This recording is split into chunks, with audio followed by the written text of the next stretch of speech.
Welcome back to the channel. In today's video, I'm going to be showing you how to replace the little dinky trimmer head with these pull-through strings on the GT225 string trimmer from Echo with a universal speed feed head from Echo. It's the Speed Feed 400, and it's going to come in this nice little package like this with a whole bunch of different attachments, instructions, and I'm going to walk you through all of that specific to the GT225 in this video. I'm going to talk about what you need to do as well as how to get this little string head off. And then in a separate video, I'm going to show you how to refill the line. Pretty easy to do.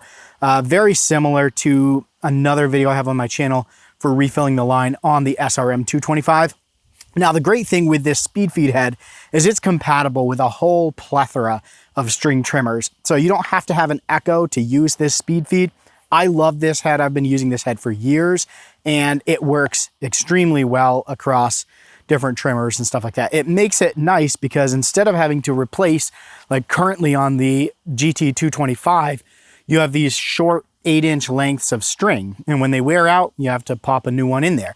And yes, you can buy a big spool and cut your own, but every time, I mean, I trimmed once and I'm already through a third of the string on here, and it's not a big place here at camp.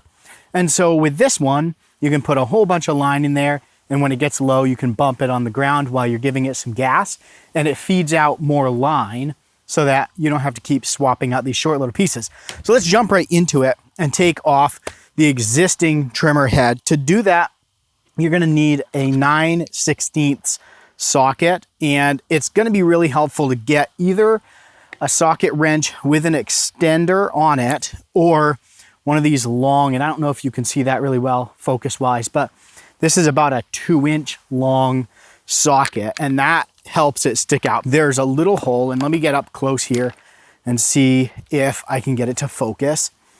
So you'll notice in this ring, just up from the head itself, there's a little hole. And we're gonna turn that until it lines up with a gap on the inner piece. And then you're gonna take the Allen wrench that comes with the new speed feed head. It's kind of a little stopper tool. You can use a regular Allen wrench, put that in there, and that locks this whole assembly from spinning, and that allows us to take this head off. So let me back up here. Let me grab my longer 2-inch socket and throw that on here. And then we're gonna go ahead, take this Allen wrench, and we're gonna stick that again in here to lock this from moving. And that allows us to then take the socket, put that in there, and then it's gonna be counterclockwise to loosen because of the way that this trimmer spins. Some trimmers are gonna be like, normally you do lefty-loosey, righty-tighty. With this one, it's gonna follow that, whereas on some string trimmers, if you're not doing this on a GT225, some of them spin the other direction, and so then it's a lefty-tighty, righty-loosey.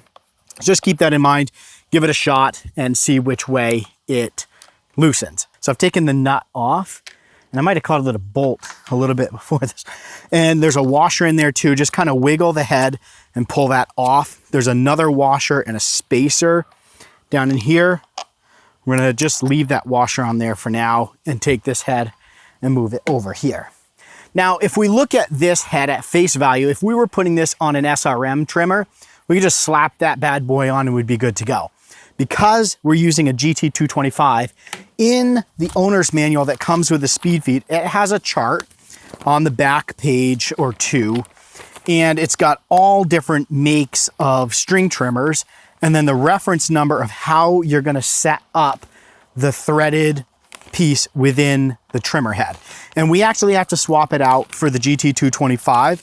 So that's what we're gonna do next. If we look in here, the LH6 is how it's currently set up as it comes when you buy it. That's for the SRMs. For the Echo GTs, we're gonna need the RH1 setup. Now, what's nice about what Echo has done here is they provide us with the black fitting, which is the GT225 fitting, and it's already assembled into the spacer, which we're gonna need as well. And so if for some reason yours didn't come, grab the black fitting. There's a bag of fittings, and I just dropped all the stuff off my little bench. There's a whole bunch. There's a green fitting, a red fitting, a silver, and then a black. The black one on mine came pre-installed in the spacer. If you're using a different string, check the chart, find your trimmer, and then you're gonna have to put that in the spacer instead of this black one.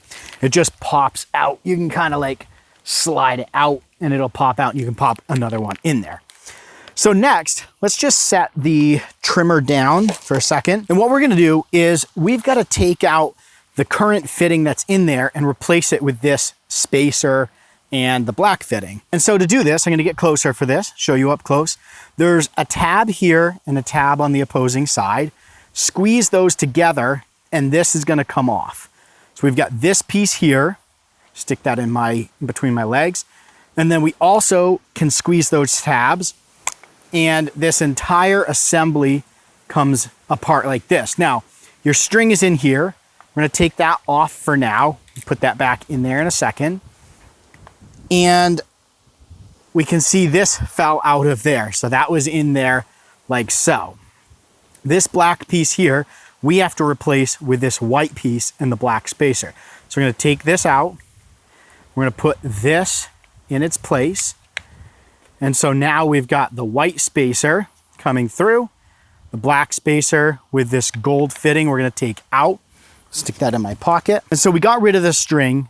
Again, we swapped out the black bushing for the white bushing or the spacer with that fitting in there. And then it's important that we seat this down in the correct position. So it's gonna slide on top of that bushing. There's a piece here which slides into the bushing and you're gonna know when it seats down in there. It should be level across here. If it's not, flip it around and you'll notice when it's flipped around for me, it doesn't seat level and it doesn't spin. So we're gonna flip that around and then that gives us a nice seated level piece here. On mine, the R labeled on this inter piece here is facing up and the L is down towards the bottom. And then we're gonna take this piece and we're gonna put that back on there. Make sure the notches line up with the notches. So click that in there. And now we have this piece here that sticks up a little bit more than the old one did. The old one I've got here in my pocket. That one was sitting more level. So we're gonna put the string in again later and we're gonna take this other piece here. There's two little notches there. Those slide into the notches here. So line that up and snap that down in there. And there's our assembly. It gives it just a little bit of thickness, gives us the right fitting. Let's jump back over. So now that we've got the head put back together with the new spacer and fitting in there, we took the washer off of here. So we've got just this spinning spacer here with this bolt sticking up. All we've got to do is take the new trimmer head, stick that on there and turn it clockwise to tighten. Again, the way that this trimmer spins, we can do that and give that a nice spin. And then we're gonna grab our tool. We're gonna find that hole here again, and I'll show you exactly how I'm doing that here. Come here, we're gonna stick this in there, and then we're gonna hold on the rigid part at the top here. If you hold this, it's just gonna not spin very well. So grab this top part and give it a nice little tug. And then in the end, we take that out and it should spin just like that. The way that this spins, it's not going to spin and loosen over time because it spins the opposing direction. So we're good to go there. Let's throw a little line in here. We're gonna make sure that this is, put together here. We're gonna line up, there's some arrows on the top of the speed feed. We're gonna line those up so they line up with the silver grommets here on either side. That means it's lined up, ready for string. We're gonna take the string, we're gonna feed it through the center and it should come out the other side, like so. We're going to even up the two ends of our string. So we're gonna just meet those right here. And then I'm gonna follow that back all the way through here. So I've got an even amount in there, like so. I'm just gonna hold these just like this and then give this a spin. And that's gonna start to suck that string right in. Gets all tangled up there. I'm gonna twist that. It's gonna pull that string all the way in. Gonna leave a little bit hanging out, maybe 4 inches or so on either side.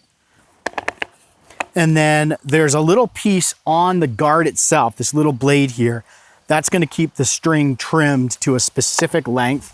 So we'll pull that back in. And there you go, very easy. Again, line up those notches. When you're done with everything, take and make sure that the notches, the arrow's not lined up on that notch. I don't know how important that is, but that's something I do. So hopefully that's helpful for you getting the kind of old 8-inch string pull through head swapped out for the speed feed. It's gonna make your life so much easier. If you got any questions about what we went over in this video, feel free to throw those down in the comments below. I'll do my best to answer them. And it's good to be back. It's been a long time since I've posted a video, and I figured I owe this to you because I mentioned it a couple of years ago when I reviewed the GT225. So thanks for your patience. Hopefully this was helpful. Talk to you guys later.